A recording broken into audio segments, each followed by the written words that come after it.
everybody. Welcome back to the Comedy Castle podcast. I'm your host, Joel Fragamenti. I'm going to tell you what's going on this week at Mark Ridley's Comedy Castle.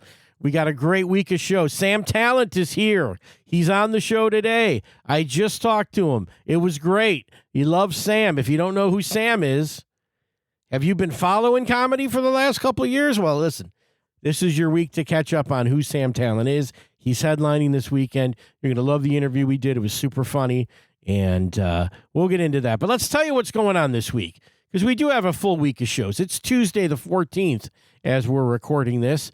14th of October, and that means Detroit to L.A. is back tonight at 7:30 p.m. Whole group of young comics trying to win a trip to L.A. They're going to do it here on this show tonight. Robin Gillerin is your MC, and Jason Gillerin is closing. You've heard Robin on the show, and they're a husband-wife team, and just a whole fun roster of comics. You get to vote. Detroit to L.A., 7:30 p.m. tonight on Tuesday, and then Wednesday, the beginner comedy class, the 101 comedy class, has their showcase at 7:30 p.m. That's people who've just wanted to try comedy. They thought about it. They thought they'd be funny. Maybe a friend gave them a gift, said, go take the beginner comedy class with Bill Bouchard.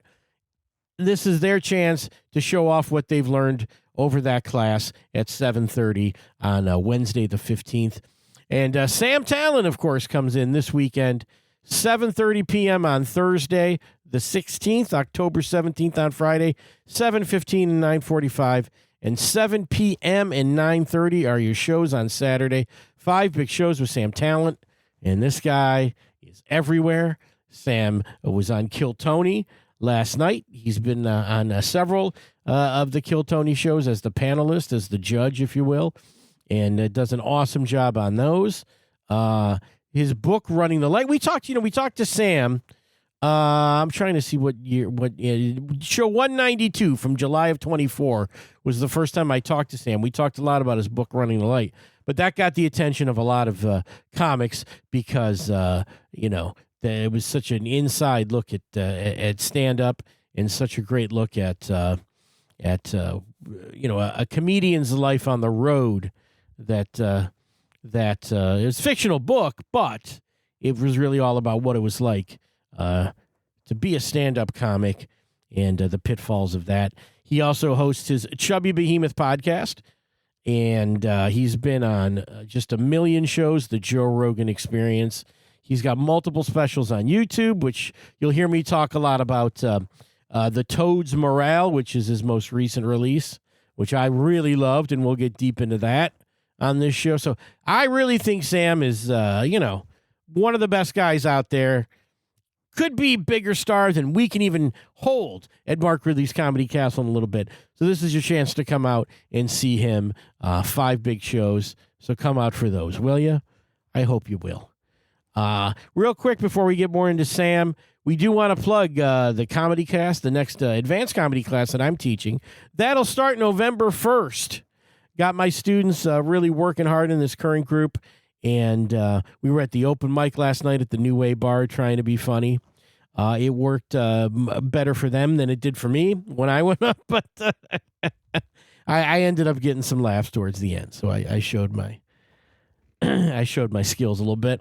But, it's super fun. If you've done the beginner class with Bill Bouchard, you want to take the advanced comedy class. It runs for 6 weeks starting on November 1st. It'll run through mid-December on Saturdays at 12:30. Call the Comedy Castle at 248-542-9900. And that holds up as well if you want to you've never done comedy, you want to do the beginner class with Bill Bouchard, call the club at that same number, 248-542-9900.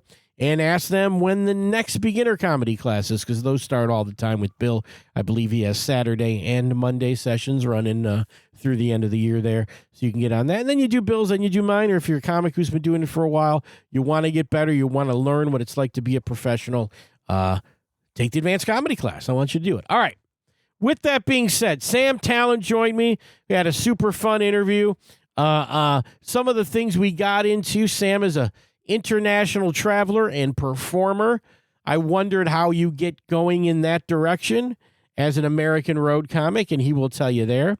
We'll also get into why he loves living in Detroit. That is the thing now. that Sam has been doing for just over a year, about a year and a half. He's been a Detroiter, and he'll tell you what it's like about being a Detroiter, what it's like to travel and be a Detroiter and tell people you're from Detroit. And what do they say with back to you? We'll also talk a little bit about, talk a lot about the Toads Morale, his new special. My favorite joke from that special, the Churchill Downs joke, which I loved. He'll tell us why Josh Blue is a genius, which is, Josh has been on this show many times, and I agree with that. But he gives us a great story about Josh. We'll find out what happened to Lund. No Lund this weekend. Nathan Lund is usually Sam's opening act, but we don't have Lund. We'll find out where that is.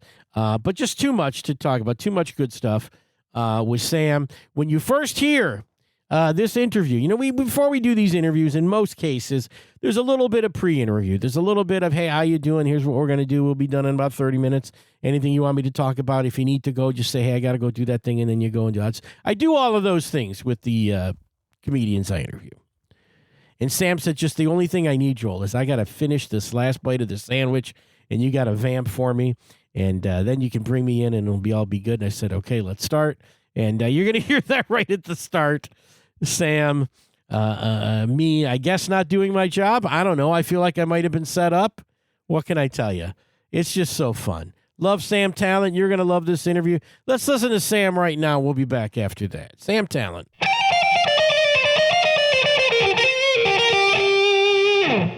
Ladies and gentlemen. Ladies and gentlemen, on the other end of my line, it's a real pleasure. I'm laughing already because I'm speaking once again to Sam Tallent, our weekend headliner. Sam, how are you today? Well, he's eating it. Yeah, you're eating a tuna sandwich. It's the last bite, Joel, and I thought, you dirty dog. I know. I didn't give you enough. You literally said, I will give you enough time no, I didn't. to finish your tuna sandwich. I failed. You turncoat. At 2, Joel.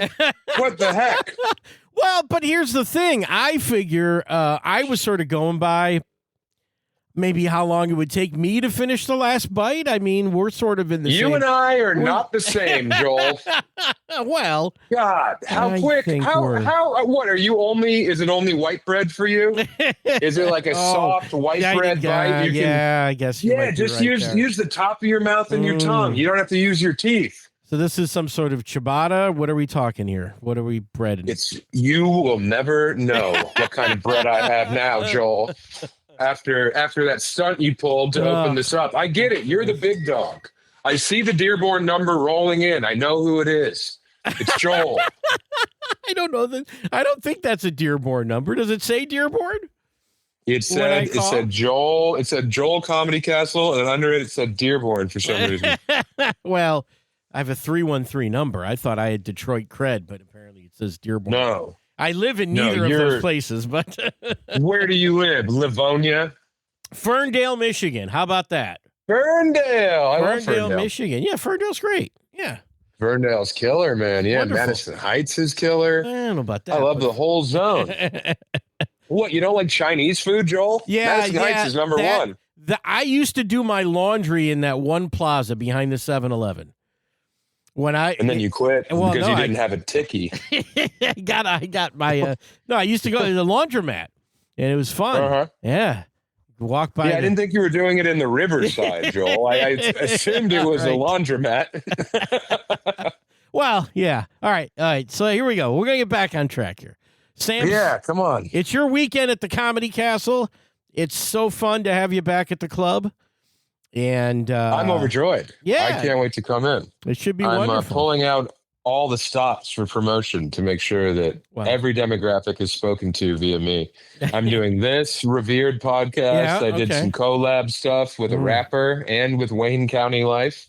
Okay. And also, I think I have a Kill Tony coming out today. Oh, okay. I'm doing that one. Yeah. I'm doing WDET. I mean, I'm all over, man.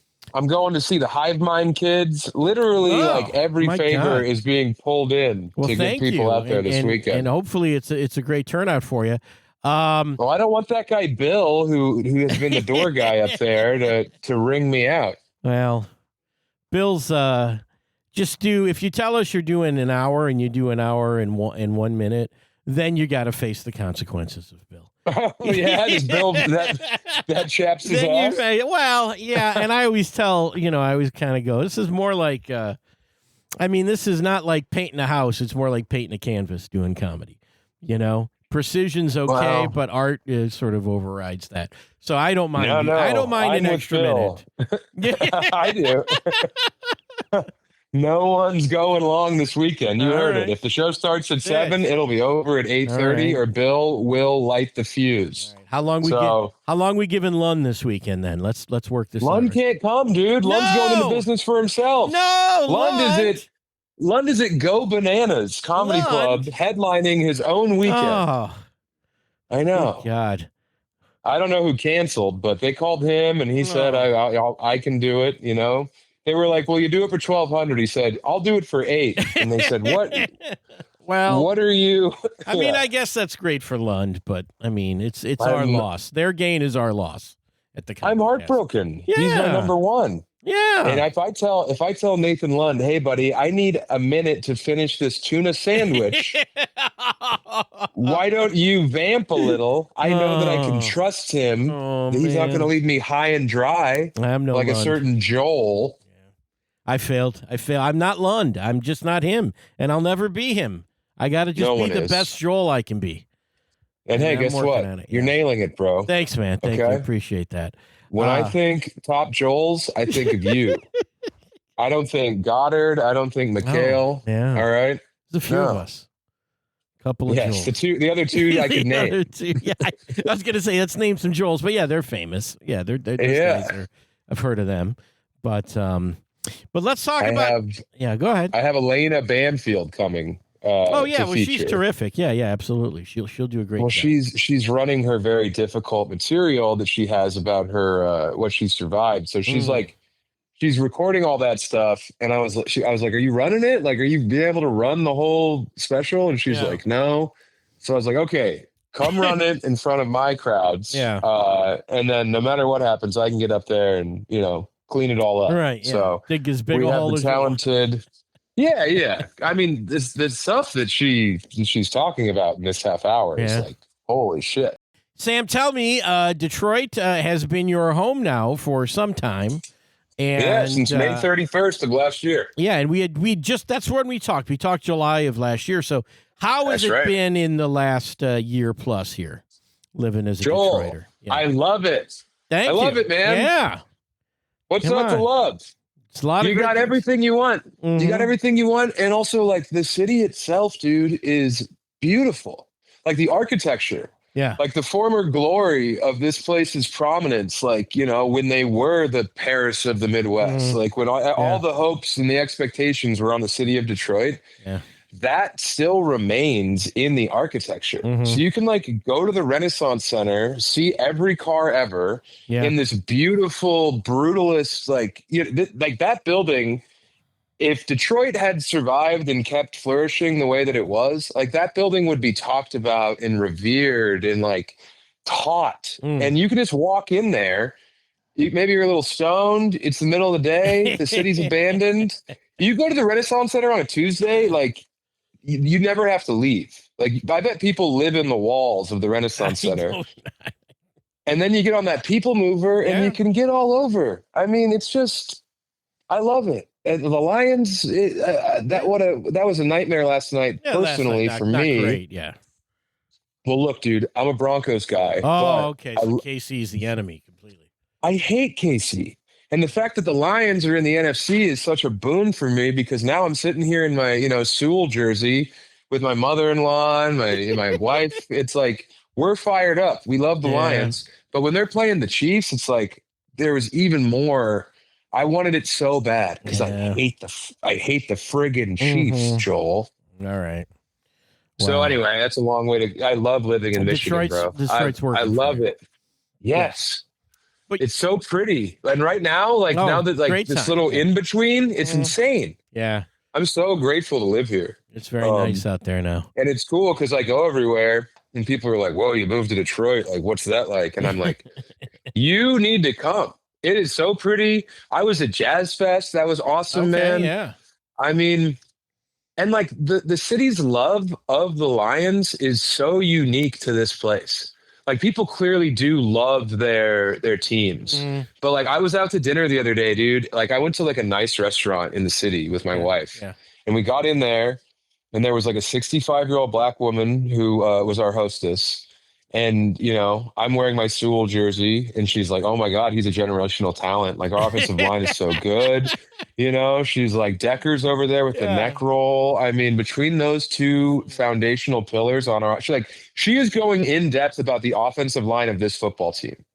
And that is not a conversation that you typically have anywhere you go. And Nice. then the server comes over and Oh. he is like, he was a bigot's caricature of a gay man. Uh, and he comes over and he's like, "Oh my God, Sewell, if Amon-Ra does not get a touchdown, I will not be able to pay my mortgage." Like he had like $1,200 on Amon-Ra to score a touchdown. And it's just, I find that so charming. I love the way this city like is proud of its teams, Hmm. is proud of itself. Like anyone who like stayed is so proud of themselves, and anyone else who stayed, like just the feeling of camaraderie, fraternity that is alive in Detroit is like, I don't know. It's unlike anywhere else, and it makes me really stoked, not just on America, like on Detroit, but also on America. Yeah. Because, like, say what you will about like whatever's going on, but Americans themselves are good people. And when people come to Detroit, like, I can't wait to show people off when they come to town. Yeah. Yeah. Yeah. I love to get in there. It's just so pretty, man. Yeah. And I'm anyway. Sorry, I'm stoked. You're great. I, No, I, and that's I have this conversation like maybe like 20 times every weekend wherever I am yeah, yeah, in the merch line or in the green room. And it's like, yeah, it's awesome. yeah. Number one river rock in the world. It's not There just you what they say go. at the airport. It is awesome. It is awesome. And then, but you also, and maybe that gives you more better perspective on Detroit. But you travel internationally in places doing comedy more than just about anybody I've met. Why that emphasis on going to Europe? You did comedy in Japan, these kind of places. Why that focus for you with your career? I mean, honestly, man, the world is so big and we're so small inside of it. Um, that like I love going places and just seeing like, dude, as a comic, like you get really lost up your own ass all the time. Like you have to be narcissistic and you have to be selfish and you have to, the first 3, 5, 10 years of comedy is just lying to yourself that it's all going to work out. It's like that Yeah. self-denial, that like that facade that we have to build around the reality of how difficult it is to be successful in comedy. Like it's just nice to break out of that and go places where no one gives a shit if you live or die. Yeah. Like where people like are living these other lives that are so much like, I don't know, there's so much more nutrition in the lives that I see in Europe. Just the way of life, the walking, the lack of cars. Like you go to all these places in the world and you don't have to be in a car for the entire duration.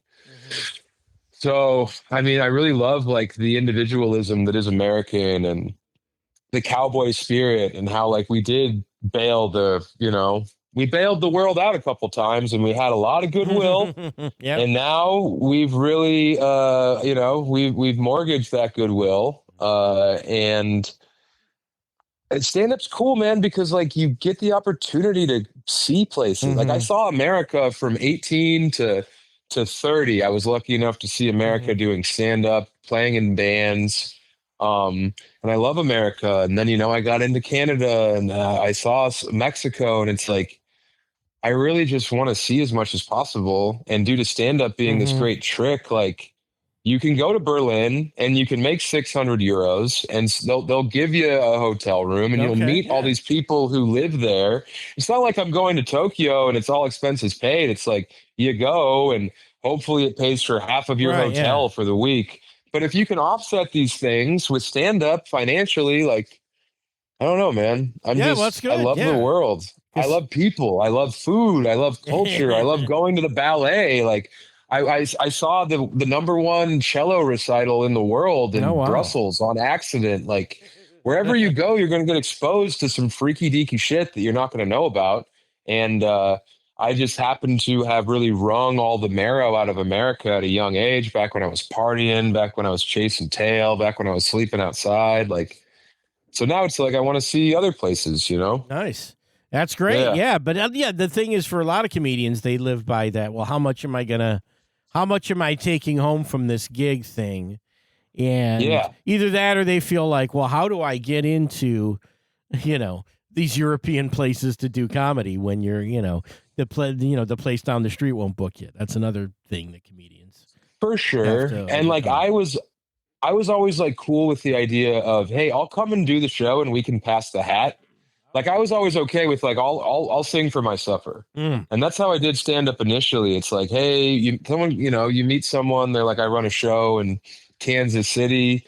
If you want to come out, like, we can pass the hat. You can sleep on my floor. It's like, yeah, sure. Let me earn it. So I think that, and also English stand-up is kind of like really exciting to Europeans and other places in the world. Like, and it's new. So you're kind of like getting in on the ground floor of like, like I was one of the first people to do stand-up in, Bratislava, in Finland, like Estonia, and I met Ari Matty in Estonia, and now he's got a Netflix special. So yeah. And I'm trying to sell the tickets in Royal Oak. So, he's big in Estonia, everybody. Sam Tallent, here he is. I am. And when I did stand up in Estonia, I was like, oh, this is the worst show I've ever done. Because like laughter's illegal. I guess the Russians took that too. And then I got off stage and people were coming up and they were like, thank you for returning mirth to my life. This was the thrill of a lifetime. And I was like, well, you could have fucking laughed at all. That would have been cool too. Well, do you feel that sort of American stand-up comedy as it exists in 2025 and in the last few years, where there's been a boom and where there's so much sort of, web content and YouTube and podcasts, that's becoming a great sort of American export? That is a sort of our product in a sense that we can export to the world. That doesn't exist everywhere. Yeah, it's really cool that it's one of those things we invented. Yeah. It's like we invented comedy, rock and roll, jazz, and then arguably pro wrestling. Yeah. So it's like, as far as contributions to the world stage, I think along with Marlboro cigarettes, Coca-Cola, and Levi jeans, like America's cool. Yeah. That's like the only cultural cachet that we have anymore is like, we are cool. Yeah. And the stuff we do is usually innovated upon and iterated upon by the rest of the world. Obviously, K-pop has kind of like taken that away from us, but yeah, I think it's neat that it's okay. It's okay. We'll let them have that for a little bit. They can have music. They can have it. But I mean, I travel and I do stand up. I was in Australia for a month. I did London and Scotland and like all the places where they also do English speaking stand up. Like they still kind of look to us as the benchmark. Yeah. Right. But there's certainly super funny people that exist outside of America that, like if you become the top of your industry in Australia, like that glass ceiling is very, very low. So they do invariably have to come to America if they really want to make it, Yeah, that's interesting. And then what else going on with you? Special, the Toads Morale. I watched that whole thing today. So funny. Oh, nice. Really enjoyed that. Really enjoyed that. It's just jokes. Yeah. It was great. Joel, let me ask you, do you think that comedians people should leave a comedy show thinking, God, that comedian was smart? or like, God, that comic really knew his politics, or boy, I agree with everything he said. Yeah. Is that what you hope people say when they leave your show? No, I think it's a place for people to probably turn their brains off a little bit and just let, I don't know. You want them to leave thinking, boy, that was funny. It was funny That's all stuff, I care about. Yeah. Well, turn your brain off. Yeah. Come to the club for 90 minutes. You don't have to think. I'm going to do everything I can to make you laugh as hard as you possibly can. Right. I use every part of the buffalo up there. Yeah. I'll do I'll wiggle my body around. You might hear a voice or two. I mean, so like the Toads Morale was just, I remember listening to Skanks for the Memories or like Hedberg back in the day, and you'd listen to it and you'd be like, God, that was a great hour. I don't remember a fucking word that guy said. Yeah. like we all remember some Attell bits, but and Hedberg bits, but I remember just watching so much live stand up when I was learning it. Like I'm still learning, obviously. Like as a kid, like 18, 19, 20, when you're at the mics, and then you get to like go to the club on Wednesday and watch the local headliner. Where you get out of there and you're like, oh my God, I was crying. I don't remember a damn thing that anyone said. Well, you remember And that's really, you remember the feeling the comedian left you with. More than what they said. But I think a lot of comics now are very worried about like, oh, I hope people think I'm smart. And it's like, I don't give a shit if they think that I can count. I just want them to laugh and like leave in pain and get their money's worth. And I'm not just saying that to sell this. I just think that a lot of like comedy is getting up its own ass, and I really don't care about that. You're not going that way. Well, I'll tell you the joke that I don't know if this is the comic in me or whatever.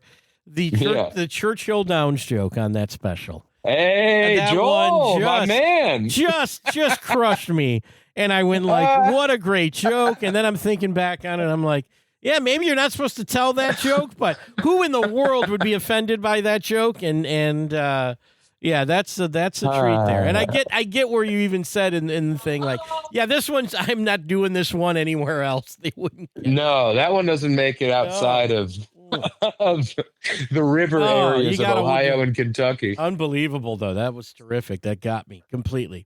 But that's the thing about dude. Explain. I appreciate that. Oh, just have more. Well, let me run this by you, Joel. You're a comedian. Let's do it. So last night, I'm sitting here watching the Lions' valiant effort, and I told my wife and my mother-in-law that my dad had recently gone to the proctologist. Okay. It's, he's at that age. He has to get frequent checkups. Every man should. Yeah. They say at 35 nowadays, Okay. My wife's shaking her head, but she's a doctor. What does she know? So anyway, I told her, and my mother-in-law said my dad went to the proctologist, and the proctologist, I guess he only had 8 fingers, Joel. 8 fingers? They were all in one hand. They're all on. Now, Joel, you're laughing very hard. I'm laughing compared to my wife and my mother-in-law and the tumbleweed of awkward silence that blew through our living room. What if I say I didn't get it, but I still laughed in the sense of the visual of 8 fingers on a hand is funny. Now, what if it wasn't a proctologist, Joel? Okay, yeah. Did you have your expectations up too much that there was going to be some proctology joke? I'm looking for where the butthole or something. Yeah. I could say I know a guy. He's got 8 fingers. He's a great guy. You might be thinking 8 fingers. That's not crazy. They're all in one hand. Yeah, that is a good joke. Yeah, look. When you say, I think proctologists set me up for, Yeah. You thought there was going to be some butt fingering. I don't know. It reminded me of guy goes to the doctor, pulls down his pants. He's got 5 penises. Did you ever hear that? No. He says, I got 5 penises. And the doctor says, how do your rubbers fit? And he says, like a glove. That's an old joke, but that's where my brain went. That's a great joke. That's where my brain is full. It's an old. You wouldn't do that on stage, but. Well, you might speak for yourself, Joel. I got to turn over some material. Hey, here's one you can use in your skit, Sam. Guy goes to the doctor. That's Thanksgiving perfect. For a comedian, I think. I love it. Here's one you can use in your skit there. Next time you're up there, Joel. Yeah, they tell you. Yeah, I get a lot. I used to get a lot of that. And then my dad one time at Christmas when I was like 23 and had never been more self-serious in my entire life. My dad asked me to tell a joke and he was a teacher. And I said, "Hey, Dad, why don't you teach us long division?" And that was the end of any request. Right, yeah. Yeah. I'm constantly inundated with the family looking to be part of the show, and it's like, no, it's not. They just want to help, Joel. They want to help. They're helpful. Yeah. Tell me about because here's the thing too that I really gleaned from the Toads morale. Your ability to just kind of change topics and flow from things without, I never feel the formalism of comedy. Set up, punchline, tag, you call that back 3 jokes later. I didn't feel any of that while watching your set, and yet it just flowed so wonderfully, and it just sounds like a guy talking to you who's funny. Well, that's very kind of you to say, Joel. Sorry, my wife is sending me clips of my friend on a podcast. God Well, damn it. it's the world we live in. Oh, oh my God. She's in the next room. That's okay. Uh, I really think that like I like when I was coming up, it was like you were doing stand up as you were here Mhm. in places where a lot of the people didn't know there was going to be a comedy Yeah. show. Hmm. B are upset that they can't play pool because of the comedy show. C maybe went out to see just comedy, but they have no idea who they're going to Hmm. see, Yeah. and they think they know comedy, and it's George Carlin and Jeff Dunham, and if anyone else tries anything different, Yeah. then that is not the comedy that them, an expert in comedy, was there to see. So it's like all these ambush shows. You maybe had 30 seconds to Yeah. get the people. Right. And if you didn't, the next hour in Gillette, Wyoming was going to be the worst thing that ever happened to you. Mhm. So when you first start doing stand up, you're dirty, you're outlandish, you have a bunch of jokes about taboo stuff, and that doesn't work. So then it's like, okay, I need to be funny now as quick as possible. And then I need to keep being funny or else Yeah. they're going to play darts. Hmm. So it was just this like rapid fire Yeah. shaking. I call it shaking keys, man. I'm Okay. spinning Yeah. plates, I'm shaking keys. Like I really want them to I don't like I need to be my I don't know. My punchlines per minute is like pretty high Yeah. compared to a lot of Uh-huh. comics. And it's a defense mechanism. It's not that I'm like, you know, able to pack jokes in or so Hmm. joke dense or like I really write the shit out of it. It's like, no, here's a quick joke, here's three tags, Yeah. here's some goofing, here's a callback to that. And I'm like doing all your classic tricks, but Yeah. like hopefully there's not as much artifice. And I think that Yeah. just comes from 20 years in stand up. Yeah. Well, it I does. really, Yeah. really appreciate what you said. Like, Because it sorry doesn't. I'm talking so much about No, me. it's Go great, but ahead, it Joel. doesn't feel like you stop one joke, start the next joke. It feels like Thank you. there's a line. It's a wavy line, but there is a line through that whole thing. Sure. And I'm like not really obsessed with like making sure that it makes sense like Hmm. fluidly. Cause like Yeah. in the room, if you're like, I'm a live comic, I'm a Yeah. Yeah. nightclub Yeah. comic. Like hopefully Right. that's just a flyer that gets them to come see me live. Cause Yeah. stand up's better live. And also, like, I improvise a lot. That's how I figure out bits is like you're riffing and then it works. And then you try and do it the next night and riff on it more. So, like, all these things come from Yeah. like organic moments that I've discovered on stage. Hmm. And when you like kind of riff the thing initially, then you're able to say it in that way and it sounds conversational. And like my favorite compliment is when people come up and they're like, so how much of that did you make up tonight? Was that like 60%? Yeah. Like Right. I feel like that first half hour you were just cooking and then Yeah. you went into some bits and it's like, yeah, man, I have to have a repeatable product here. So, I mean, there are some nights where I'm able to improvise for long moments and it's like, a 20-minute riff, but I don't want to pull back the curtain too much, but the sausage is getting made, Yeah. you know? No. Yeah. What a compliment. I mean, for any comedian, that is so great when people just say, "Oh, you must have made that up." What a compliment to a comedian. People So don't sweet. even And know. when a comic like you says Yeah. that they were like, I could, it was great. It was like, I Mhm. just appreciate that so Well, much, as Joel. somebody who Thank you. teaches comedy, I'm teaching them. We'll set up the bit this way and tag it. Can you call that back later? At the end of your set, do a joke that summarizes all of the things that you said. This is what you're telling people who've never done comedy before. And then with you, And it works. It does work. Yeah, it does Yeah, work. and it's great, and it's Yeah. okay. It's like not hacky to follow the No. things that have worked for 100 years. Mhm. But when you've been doing it for a long time, my Yeah. favorite instance of someone just being so good at it that they're over it. You ever seen someone crush and you can tell they're like rolling their eyes at the ovation they're getting? So like I Josh know. Blue Okay. is a Yeah. Denver guy. Yeah, we just had him. He and comes every year. Yeah, we love Josh. I adore Josh. And I don't know if there's a better nightclub comedian than Josh Blue. He's awesome. He had an hour though where he must his during the hour his tagline for that hour, because he turns over shit every year, was he would do a callback and then he'd say, "Remember from earlier," and everyone would laugh. And he did that like throughout the set. That was his tag. Yeah. And then at the end of his hour, he must have done 15 callbacks, like all layered upon each other. And the crowd is frothing. They're doing the worm. People are turning into pillars of salt. And I'm watching him from the side of the stage, and he looks over at me and he does the face of like, these people are so, these people are fucking stupid. It's like he's so good and he knows exactly what he's doing. And he gets off stage and I'm like, dude. And he's like, I know, I'm a hack. And it's like, yeah, you're a hack. You got 2 standing ovations in the first 15 minutes. You're a total hack, Josh.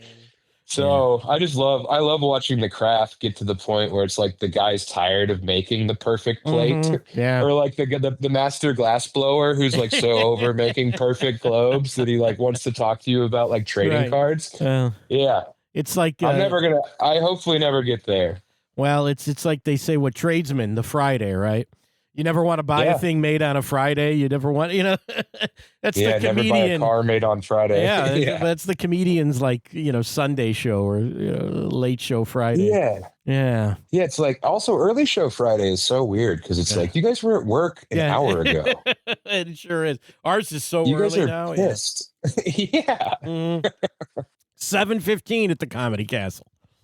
Well, dude, some of the Funny Bones do a 6 o'clock for Friday. Oh, really? Oh, wow. And it's like, dude, people are showing up in their like Meineke gear. Like there's like nurses in scrubs. Like I'm so like, you want to go out and be like, I know the sun is still up. Yeah. I'm so sorry. 7:15 is perfect.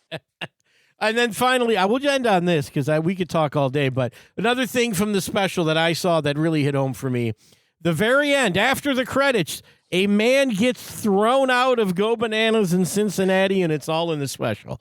That was so entertaining for me to see. It was just so funny that, like, he was there, he was wasted, he was wearing Browns gear, and as soon as he came in, I was like, well, we're not going to be able to use tonight's taping. So I think you see in the special, his nephew is with him as they're getting kicked out, and his nephew's like, I'm so sorry. I'm a huge fan.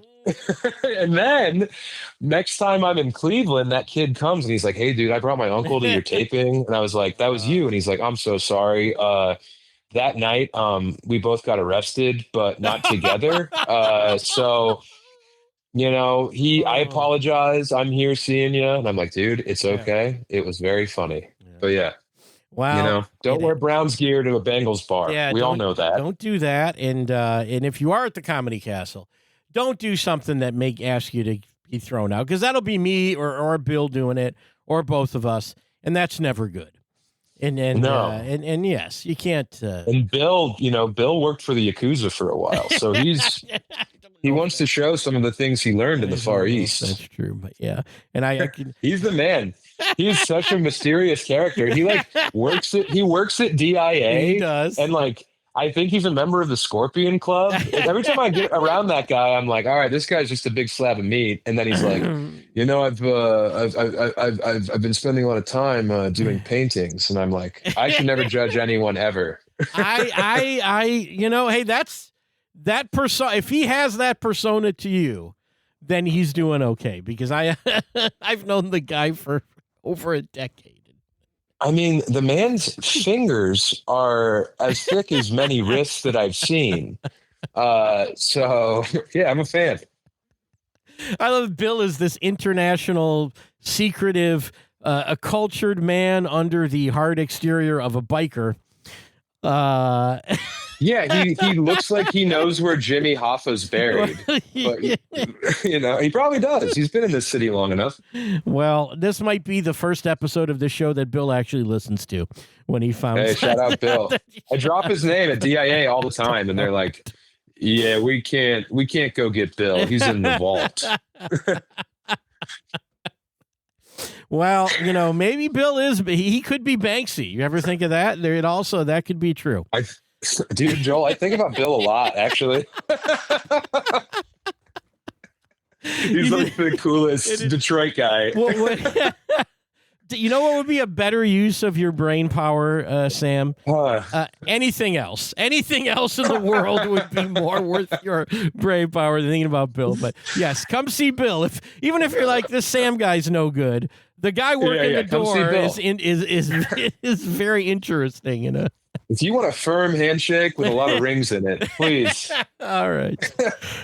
Sam Tallent, we'll see you this weekend, man. Super fun talking to you. Everybody, check out the special, but come out live, right? Not going to be the same material. Yeah, the special. And also, I have the cheapest tickets in comedy. Do you really? I'm doing everything I can to keep the barrier to entry real low. I make my own merch. I made a bunch of cool Lions did shirts you? Okay. for the weekend. Yeah, I'll take one. Yeah, they're all hand stamped by me. Nice. I will. I'll bring in a 4X for you, Joel. We might talk about that this weekend too. I'm trying to. You're looking svelte. I don't know what you're doing, but you're looking good, Sam. I've been checking out your. Hey, man, I'll tell you what I tell everyone. It was the old-fashioned way, gypsy curse. Sounds and great. I need to find the other half of the amulet because I'm very sick. All right, Sam. We'll see you this weekend. Thanks so much, dude. Thank you, Joel. Right, bye-bye. Well, we did it. So much to unpack when you talk to Sam, man. He's just one of those guys. So funny, comes up with stuff on the fly, a great writer, has a great spirit, just seems to be in a good mood. Never seen Sam in a bad mood, and real treasure. Pleasure to talk to him, and a super great weekend at the Comedy Castle. If you want to be sort of on the cutting edge of comedy and want to know who is that next big star, people walk in, they see Nate Bargatze on the wall at the Comedy Castle, and they can't believe he was at the Comedy Castle. And I tell them, I go, he played here for probably 8 years straight, one weekend a year. First few times he came, didn't sell any tickets. Now he's everywhere. Now he's one of the biggest comics in America. He start the Comedy Castle, walk our walls, walk the hallways, check out who started their career, who we got on the come up. Because it's so many legends in 46 years of presenting shows at Mark Ridley's Comedy Castle. Mark has always brought you the best, and we continue to do that with Sam Tallent this weekend. So shout out again to Sam. Shame about Lund going out and headlining Lund. I am going to, I don't know, I'm kind of mad at Lund. We should settle this, Lund. What do you think, dude? I don't know. Maybe a Texas death match, Lund? Huh? You want to put a barbed wire bat on a pole and do that match? Nah, he's headlining Cincinnati, so shout out to Lund. We'll see him again. But Sam is there this weekend. Again, Elena Banfield opening. It's going to be a great weekend. We want you to come out. I'm going to stop talking. Again, the Advanced Comedy Class, November 1st. I want you to show up there. You can talk comedy like me. That's what we do. When I talk to Sam Tallent like this is what we do every Saturday at the Advanced Comedy Class. Make your comedy better. I'm telling you, you got to do it. It's so great. Thanks to Sam. Thanks to you guys for listening. Thanks to Mark Ridley. Thanks to Bill Bouchard for coordinating a lot of these guests that we do. And we're going to catch you next week. We'll see you this weekend at the club. Bye-bye.